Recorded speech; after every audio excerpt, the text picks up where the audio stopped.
Episode 264. Today we're talking about some standouts in yesterday's game between St. Louis and Colorado. Game where St. Louis they ended up holding on. In Colorado, they were generating a lot of shots throughout the back half of the game. I think they were creating a lot of sustained chances, a lot of sustained shot volume, but just wasn't going in for them. And I think when it comes to Colorado and how they play the game, they play very up tempo in terms of their style. They're always direct in terms of their shooting ability and how they really leverage playmaking across the offensive zone so that way they can make quick plays and not allow defensive coverage to get it set up so easily. On St. Louis's side, they more are reliant on their off rush play, and that's how they generate a lot of their offense, and that's how they really stay involved on the offensive side of the puck is being able to create off the rush and being able to create in transition with speed and stuff like that. And I think when you're talking about St. Louis and how they play the game and they certainly have gotten better over time at creating more end zone offense and being able to create more sustained offensive possession scenarios. I think when talking about St. Louis, their build up in terms of how they build sequences up is way different than Colorado stylistically. Like Colorado, they like to build very quickly. Like they can go low to high, they can quickly move plays down the wall, they can quickly make indirect plays. They can make plays moving north very quickly, moving south very quickly, and they have rotating D. So their weak side D is always sprinting the play, always active, and it's always rotating with their strong side D as well. So I think Colorado plays a very up-tempo system, which they did yesterday, and it's very difficult to stop when they get rolling because they play really well and play very synchronized off one another. And each of their lines, they know what to do, and they each play with pace.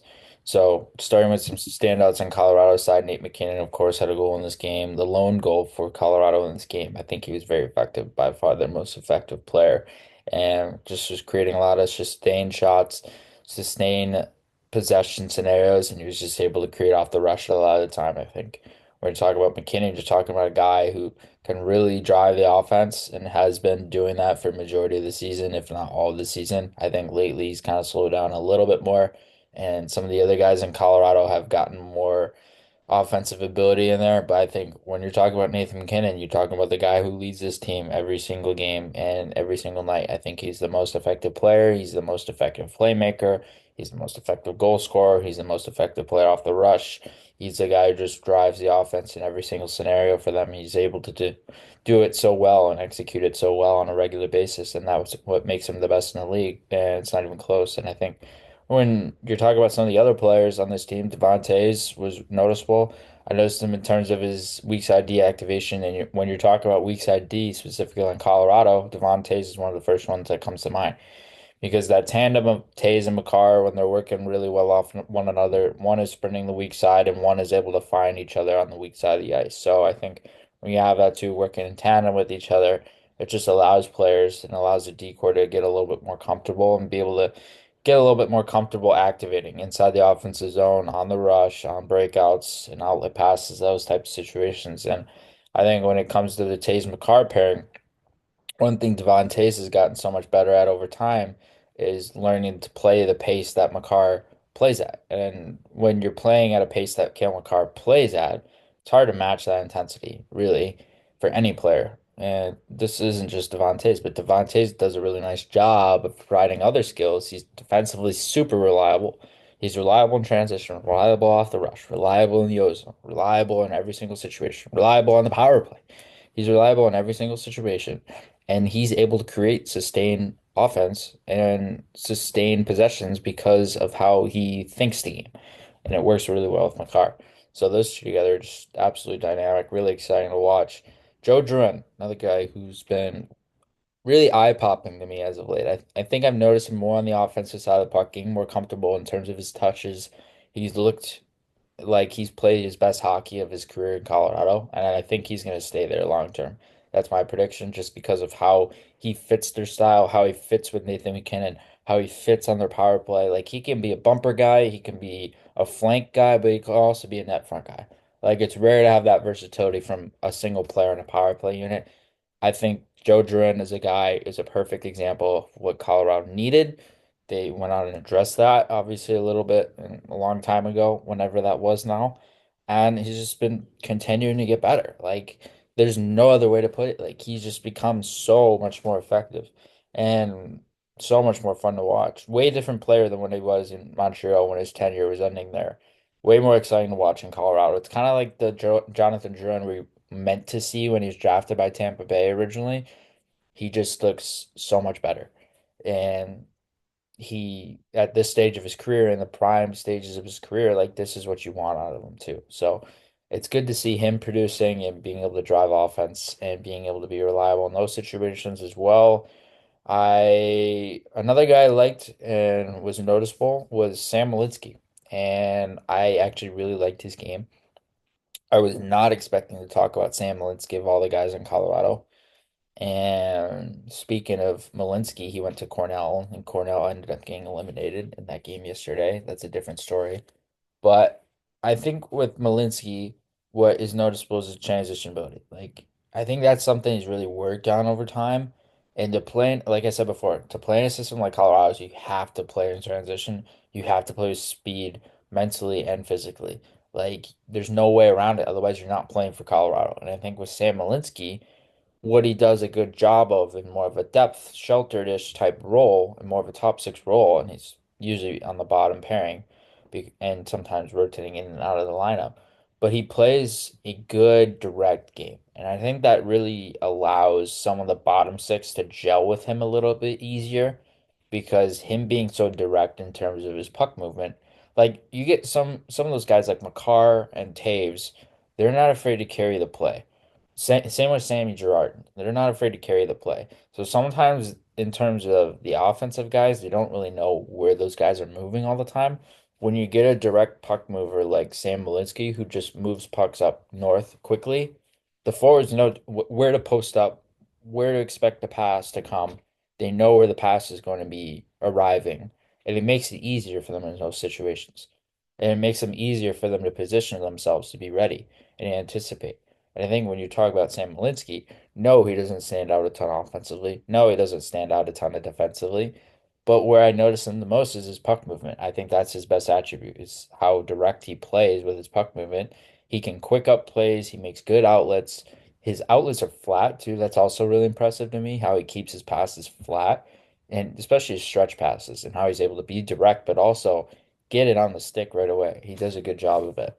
St. Louis's side are a couple guys, Zach Bolduc being one. I really liked his game. He's, I believe, right around 20 goals now this season. He's been underratedly effective for this team as a younger player. I think you're not necessarily getting the same impact that Jake Neighbors had out of himself last year with Bolduc, but Bolduc can be a guy that can get around that number. Like he's a guy that brings speed, he brings a bit of offensive flair, brings a ton of jam. He's active around the net, and he creates havoc on the forecheck. And I think when you get a disruptor like that who can disrupt plays on the forecheck, not only does it allow you to create retrievals, it allows you to create in zone, out zone possessions. So when you talk about a guy like Zach Boduc, underrated in terms of his forechecking ability. I really like how he checks, how he locks guys down, how he's able to track, how he's able to angle and cut ice in half, how he's able to use a stick and go stick first sometimes body first, usually dependent on the situation. Bolduc's just very effective all around. Very fun to watch, very exciting. Brings a bit of finesse in that realm too, but more so a guy who can play a skill game in addition to his checking game, which is awesome to see. Pavel Buchnevich, who's had a down year, but had a really good game.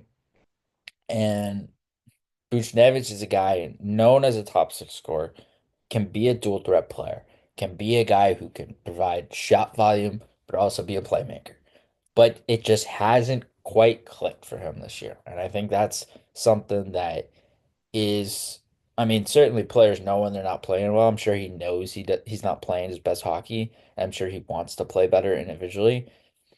And I think with Buchnevich, the thing that is most noticeable when he's playing at his best is just his scoring instincts and how he's able to score, like right off the hop, quick movements, quick side to side movements in terms of skating, how he's able to pop there and really leverage that pop.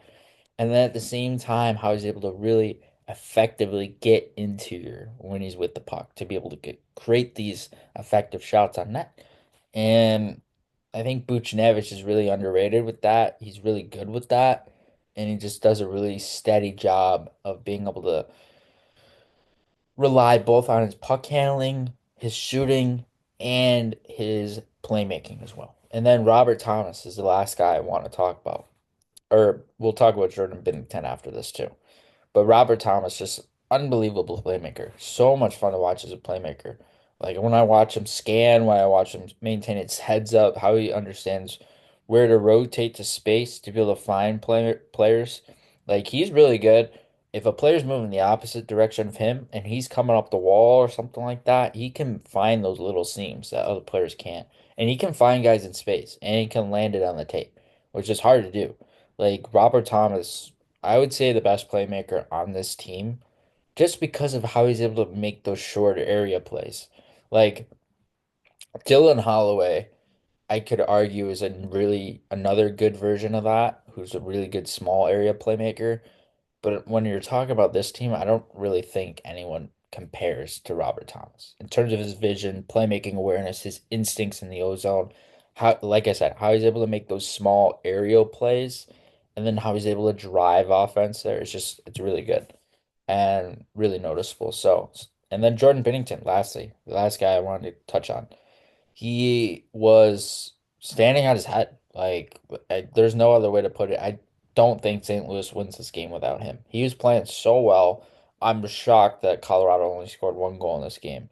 And it was Nate McKinnon. It was a Nate McKinnon backdoor tap in. So he essentially had an open net to put it in. Outside of that, Bennington was fantastic. And I mean, when you leave McKinnon alone on the doorstep, he's going to score.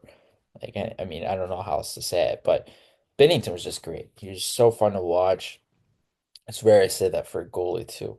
But just the way he was making timely saves, how he's making saves going post to post, how he's able to challenge guys and really get outside his crease to be able to be more aggressive and cut down angles. And at the same time, how he's able to really leverage his feet and his stance so he can pursue those pucks aggressively, get to the top of the crease, have his heels on the edge of the blue paint, those type of things. I think he was really good at locking down his angles throughout this game. And that's part of the reason why Colorado wasn't able to score. It wasn't that they weren't creating. It's just because that Binnington was he was reducing the size of the net. He was making the net smaller by cutting angles down. And he was doing a great job of that throughout this game.